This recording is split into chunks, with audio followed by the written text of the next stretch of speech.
सास का घूंघट पार्ट 4। अब तक हमने देखा कि देविका के ससुराल के आदमी औरतों को घर के अंदर नहीं आने दे रहे हैं। देविका उन्हें पुलिस में जाने की धमकी देती है, जिससे पूरे गांव में अफरा तफरी मच जाती है। तभी गांव का एक आदमी सरपंच को बुलाकर ले आता है। सरपंच उनके घर के बाहर का नजारा देखकर कहते हैं, जोगिंदर जी, ये आपके घर की औरतों ने कैसा हंगामा मचा रखा है। आपका घर तो संस्कारों की मिसाल था, लेकिन ये मैं क्या देख रहा हूँ, आपके घर की किसी औरत ने घूंघट नहीं कर रखा। सरपंच जी, हमारे घर की औरतों को इस देविका ने बहकाया है। हमने पहले ही इन सबको चेतावनी दी थी कि अगर ये घर से बाहर गई तो हम इन्हें घर में नहीं आने देंगे। अब ये देविका हमें धमकी दे रही है कि पुलिस को बुलाएगी। क्या पुलिस? इस गांव का बरसों पुराना इतिहास रहा है। इस गांव में कभी पुलिस नहीं आई। गांव के सभी फैसले हमने मिलजुल कर किए हैं। जोगिंदर, तुम्हारे घर का फैसला पंचायत करेगी। सरपंच जी, आपने ठीक कहा। पंचायत दोनों तरफ की बातें सुने और जो भी फैसला पंचायत करेगी वो हमें मंजूर होगा। तो ठीक है, आज दोपहर को सभी गांव की चौपाल पर इकट्ठा होंगे और वहीं तुम्हारे घर का फैसला होगा। सरपंच वहां से चला जाता है। घर के आदमी घर के अंदर जाकर दरवाजा बंद कर लेते हैं और घर की औरतें वहीं घर के बाहर पेड़ के नीचे बैठ जाती हैं। तभी विमला कहती है, देविका बहू, तुम्हें भूख लगी होगी ना? नहीं माँ जी, मुझे भूख नहीं लगी, मैं ठीक हूँ। बहू, तेरा बच्चा छोटा है अभी, तुझे भूखा नहीं रहना चाहिए। वीना, सुजाता, जाओ पास में जो पंडित जी का बाग है ना, वहाँ से कुछ फल तोड़ लाओ। वीना और सुजाता पास के बगीचे से खूब सारे फल तोड़कर ले आती हैं। सभी औरतें फल खाती हैं। तभी देविका कहती है, आप सब घर से बाहर निकली, घूंघट उतार दिया तो इन मर्दों की इज्जत चलेगी, लेकिन हम सब घर के बाहर भूखे प्यासे बैठे हैं। इस बात पर इन अहंकारी मर्दों को शर्म क्यों नहीं आ रही? हाँ देविका, तुम ठीक कह रही हो। अगर हम मर भी जाए ना, तब भी इन मर्दों के लिए इनके बनाए गए नियम कानून ही अहम रहेंगे, हम नहीं। सुजाता भाभी, मुझे तो सबसे ज्यादा सचिन पर गुस्सा आ रहा है। उसने मुझसे लव मैरिज की थी, क्या क्या वादे किए थे कि मेरा साथ कभी नहीं छोड़ेगा, और आज उसने मेरा साथ छोड़ दिया। अपने बच्चे को एक बार भी नहीं देखा उसने। देवी का वो शुरू से ही ना डरपोक रहा है, लेकिन इन सारी बातों को छोड़ो। मुझे तो इस बात की चिंता हो रही है कि पंचायत में न जाने क्या फैसला होगा। पता नहीं वो इंसाफ करेंगे भी या नहीं। वीना दीदी, आपको अभी भी पंचायत से इंसाफ मिलने की उम्मीद है? अगर इस गांव की पंचायत में सच में इंसाफ करने की भावना होती तो सरपंच जी अभी हमें घर के अंदर जाने देते। देखा नहीं कितना जहर उगल कर गए हैं हमारे खिलाफ। तो बहू, अब हम क्या करेंगे? पंचायत तो हमारे खिलाफ ही फैसला सुनाएगी। पहले तो हम अपनी सारी बातें रखेंगे।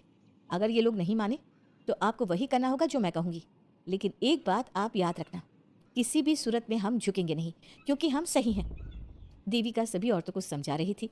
तभी वहाँ एक गाँव वाला आता है। आप सभी को पंचायत में बुलाया है। उस गाँव वाले की बात सुनकर सभी औरतें पंचायत में पहुँचती हैं। वो देखती हैं कि उस पंचायत में सारा गांव इकट्ठा हो गया है। बहुत सारी औरतें लंबे लंबे घूंघट करके वहां आई हुई हैं।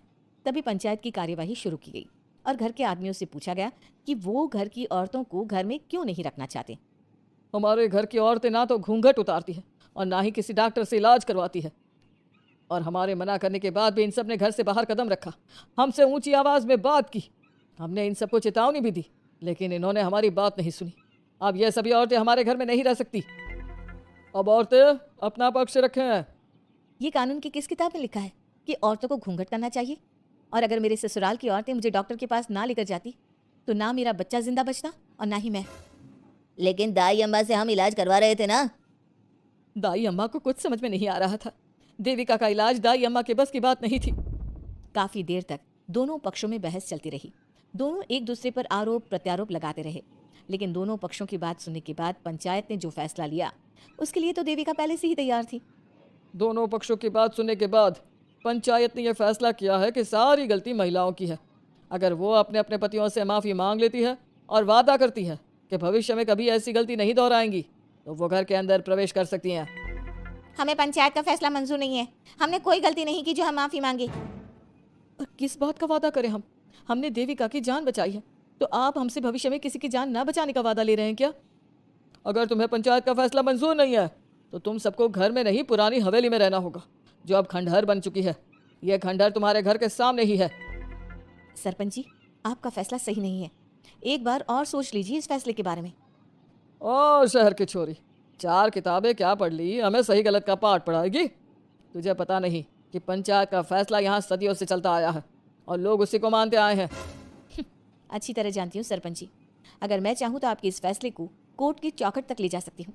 पुलिस को बुलाकर अभी घर के अंदर जा सकती हूँ। पंचायत और घर के आदमियों की शिकायत पुलिस में कर सकती हूँ। और अपने बच्चे को उसका हक दिलवा सकती हूँ। लेकिन नहीं, मैं ऐसा नहीं करूँगी। मैं उसी खंडहर में रहूँगी और इस गांव के आदमियों को दिखा दूंगी कि औरत खंडहर को भी महल बना सकती है, और वो भी बिना किसी आदमी की मदद के। सारे गांव की औरतें देविका की बातें सुनकर हैरान हो जाती है। उनका जीवन घूंघट और घर की चार दीवारी के बीच में ही था। कोई औरत अपने हक के लिए पंचायत से भी टकरा सकती है, ये बात उन्होंने पहली बार सुनी थी। अब देविका घर की औरतों के साथ खंडहर में चली जाती है। माँ जी, ये खंडहर तो काफी पुराना है। भाभी, खंडहर पुराने ही होते हैं। मुझे तो डरावना भी लग रहा है। मैं डर की वजह से कभी इस खंडहर के आसपास भी नहीं आई, लेकिन मुझे क्या पता था कि एक दिन इसी में रहना पड़ेगा। ये तो टूटा फूटा भी पड़ा है। माँ जी, एक काम करते हैं, ये खंडहर तो काफी बड़ा है, इसलिए एक हिस्से की साफ सफाई करके उसे ही रहने लायक बना देते हैं। बाद में धीरे धीरे पूरा खंडहर ठीक कर लेंगे। हाँ बहू, तुम ठीक कह रही हो। विमला भाभी और मैं इस खंडहर के टूटे हुए हिस्सों पर मिट्टी और ईंटें लगा देते हैं। सुजाता और वीना, तुम साफ सफाई कर लो। सभी औरतें मिलकर खंडहर के एक हिस्से को सुधारना शुरू कर देती है और काफी देर तक मेहनत करने के बाद वो उस हिस्से को काफी हद तक अच्छा कर लेती हैं। और इसी तरह रात हो जाती है। सभी औरतें बैठकर बात करती है। माँ, हमने इस खंडहर को घर तो बना दिया है, लेकिन ये घर चलेगा कैसे? हाँ माँ जी, मैं भी यही सोच रही हूँ। और हम सब तो बड़े हैं, गर्मी सर्दी भूख कुछ भी आसानी से बर्दाश्त कर सकते हैं। लेकिन देविका का बेटा बहुत छोटा है, उसे तो हमें अच्छी तरह से पालना होगा ना। मैं भी यही सोच रही हूँ कि आगे हमें क्या करना चाहिए। कम्मो और मैं मिलकर मिट्टी का चूल्हा और मिट्टी के बर्तन बना देते हैं। कुछ दिन के लिए खाने का इंतजाम भी हो जाएगा, क्योंकि यहाँ पर खेत और बाग बगीचे आसपास ही हैं, कहीं से कुछ भी ले सकते हैं। पहले आप मुझे ये बताइए कि आप सब लोगों को आता क्या है, मतलब कोई ऐसा काम जिसका आपको शौक हो, जो आपने बचपन से किया हो। बहू, तेरी दिमाग में चल क्या रहा है? माँ जी, बहुत कुछ चल रहा है।